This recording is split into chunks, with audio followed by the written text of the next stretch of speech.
세종대왕 눈먼 임금이 만든 빛의 기록. 여러분, 만약 누군가 여러분에게 당신이 사랑하는 사람들을 위해 당신의 시력을 포기하겠습니까? 라고 묻는다면 뭐라고 대답하시겠습니까? 아마 선뜻 대답하기 어려울 겁니다. 하지만 여기 자신의 두 눈을 잃어가면서도 끝내 붓을 놓지 않았던 한 남자가 있습니다. 우리가 매일 쓰는 이 글자, 한글 뒤에 숨겨진 피와 눈물의 기록. 오늘 우리가 만날 인물은 조선의 네 번째 왕 세종대왕 이도입니다. 하지만 오늘은 위대한 성군이라는 박제된 모습이 아니라 한 인간으로서 그가 짊어져야 했던 삶의 무게를 따라가 보려 합니다. 1. 운명을 피하고 싶었던 셋째 아들. 조선 초기의 궁궐은 늘 피바람이 불었습니다. 세종의 아버지 태종 이방원은 왕권을 지키기 위해 형제들을 죽이고 스승이었던 정도전까지 베어버린 냉혈한이었죠. 그런 아버지 밑에서 셋째 아들로 태어난 이도는 숨을 죽이며 살아야 했습니다. 왕위는 당연히 첫째 형인 양녕대군의 것이었으니까요. 어린 시절의 이도는 정치에는 관심이 없는 척 그저 책 속에 파묻혀 살았습니다. 밥을 먹을 때도 잠자리에 들 때도 책을 놓지 않았죠. 오죽하면 아버지 태종이 아들의 건강이 걱정되어 방 안의 책을 모두 치워버리라고 명했을 정도였습니다. 하지만 이도는 치우지 못한 병풍 뒤에서 책 한 권을 발견하고는 수백 번을 읽으며 기뻐했습니다. 이때만 해도 그는 몰랐을 겁니다. 그 지독한 독서벽이 훗날 자신의 눈을 멀게 할 줄은 말이죠. 2. 준비되지 않은 왕관, 그리고 잔인한 아버지. 하지만 운명은 그를 가만두지 않았습니다. 첫째 형 양녕이 기이한 행동을 일삼다 세자에서 쫓겨나고 1418년 어느 날 갑자기 셋째 이도에게 왕위가 떨어집니다. 준비되지 않았던 왕, 하지만 그는 거부할 수 없었습니다. 왕이 된 직후 그는 아버지 태종의 잔인한 선물을 받아야 했습니다. 태종은 아들의 왕권을 탄탄하게 해주겠다는 명목으로 세종의 장인인 시몬을 역적으로 몰아 죽이고 시댁 식구들을 노비로 만들어버립니다. 왕비인 소원왕후가 피눈물을 흘리며 울부짖을 때 젊은 왕 세종은 아무것도 할 수 없었습니다. 그는 깨달았습니다. 아버지가 휘두르는 칼의 시대는 끝내야 한다. 나는 칼이 아닌 글과 예약으로 이 나라를 다스리리라. 3. 고통 속에서 피어난 집념 집현전. 세종은 즉시 집현전을 정비하고 전국의 천재들을 불러 모았습니다. 그리고 자신도 쉬지 않았습니다. 새벽 2시에 일어나 국정을 돌보고 밤늦도록 학자들과 토론했습니다. 그는 지독한 일중독자였습니다. 임금의 직무는 백성을 편안하게 하는 것, 오직 그뿐이다. 이 생각 하나로 그는 농사법을 정리한 농사직서를 펴내고 하늘의 시간을 재는 혼천일을 만들었습니다. 하지만 무리한 업무는 그의 몸을 망가뜨리기 시작했습니다. 지독한 당뇨와 안질 눈병. 기록에 따르면 그는 눈의 통증이 너무 심해 한 발작 앞의 사람도 알아보지 못할 정도였다고 합니다. 하지만 그가 눈이 멀어갈수록 백성들의 앞날은 조금씩 밝아지고 있었습니다. 소리 없는 혁명, 눈먼 임금의 집념.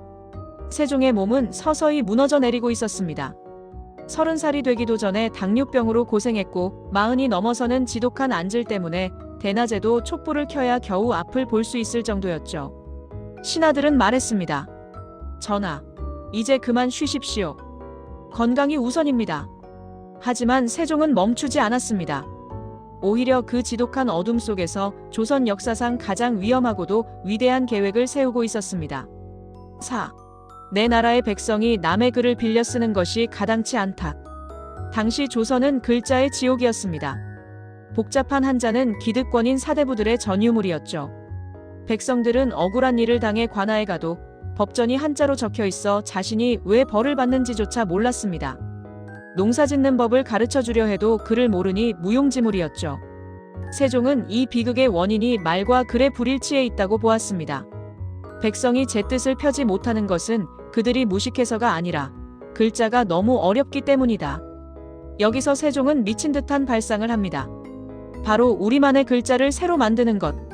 지금이야 당연해 보이지만 당시에는 명나라를 섬기던 시대였습니다. 고유의 글자를 만드는 것은 명나라에 대한 반역이자 사대부들의 권력 기반을 뿌리째 흔드는 혁명이었습니다. 그래서 세종은 이 작업을 철저히 비밀에 붙입니다. 5. 보이지 않는 눈으로 쓴 기적 훈민정음.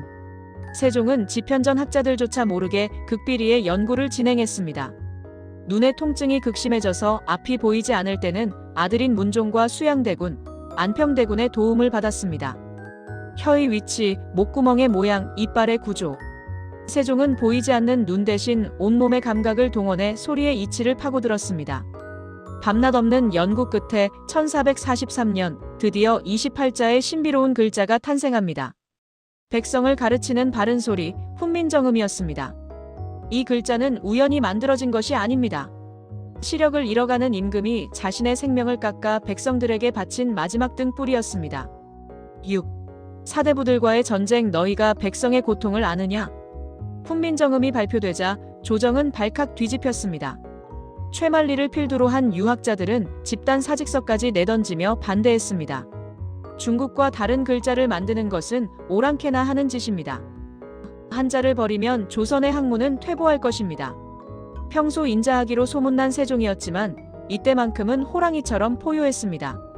너희가 설총의 이두는 편하다고 하면서 왜 백성이 배우기 쉬운 글자는 반대하느냐? 너희가 말하는 선비의 도리에 백성의 삶은 없느냐? 세종은 논리로 그들을 압도했고 때로는 권위로 그들을 눌렀습니다. 그는 알고 있었습니다. 지금 이 기회를 놓치면 백성들은 영원히 어둠 속에서 살아야 한다는 것을요.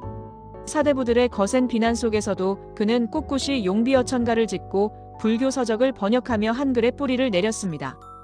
위대한 성군의 마지막 밤, 그리고 우리가 몰랐던 세종의 유산.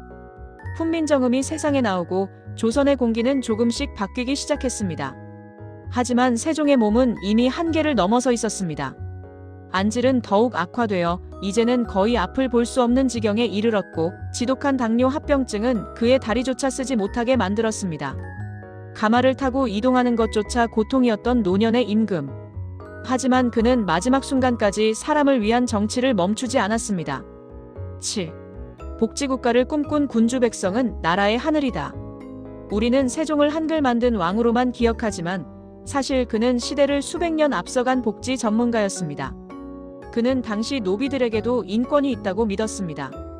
관청의 여종이 아이를 낳으면 7일밖에 주어지지 않던 출산 휴가를 무려 100일로 늘려주었고 아내를 돌봐야 한다며 남편에게도 30일의 육아 휴가를 주었습니다.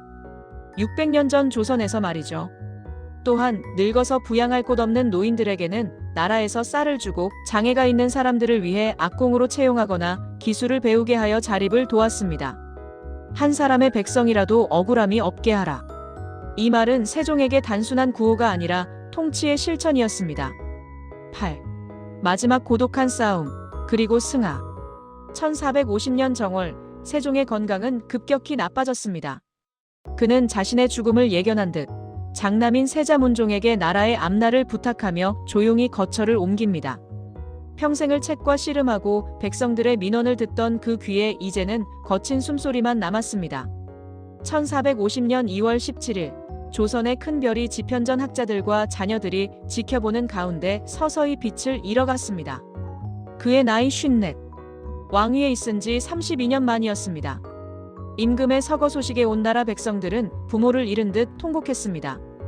글자를 몰라 억울함을 호소할 길 없던 이들에게 입과 귀가 되어준 아버지가 떠난 것이니까요. 9. 에필로그 28자로 지은 영원한 제국. 세종이 죽고 난 뒤 사대부들은 다시 한글을 업문상놈들이 쓰는 글이라 비하하며 몰아내려 했습니다. 하지만 세종의 계산은 무서웠습니다. 이미 한글은 백성들의 삶 속으로 깊숙이 파고들었습니다. 여인들의 편지 속에, 시장 바닥의 장부 속에, 그리고 억울한 사연을 적은 벽보 속에 한글은 살아남았습니다. 만약 세종대왕이 그저 권력을 누리는 왕이었다면 오늘날 우리는 여전히 남의 나라 글자를 빌려 쓰거나 아주 복잡한 문자로 소통하고 있었을지도 모릅니다. 그는 자신의 두 눈과 맞바꾸어 우리에게 언어적 독립을 선물했습니다. 여러분, 오늘 우리가 쓰는 이 글자 하나하나에는 한 눈먼 임금의 지독한 사랑이 담겨 있습니다. 백성이 쉽게 익혀 날마다 쓰는데 편하게 하고자 할 따름이다. 600년 전 그가 남긴 이 짧은 문장은 오늘도 우리가 한글로 서로의 마음을 전할 때마다 현실이 되고 있습니다. 우리는 그를 대왕이라 부르지만 그는 어쩌면 그저 백성을 가장 사랑했던 한 사람으로 기억되길 바랐을지도 모릅니다.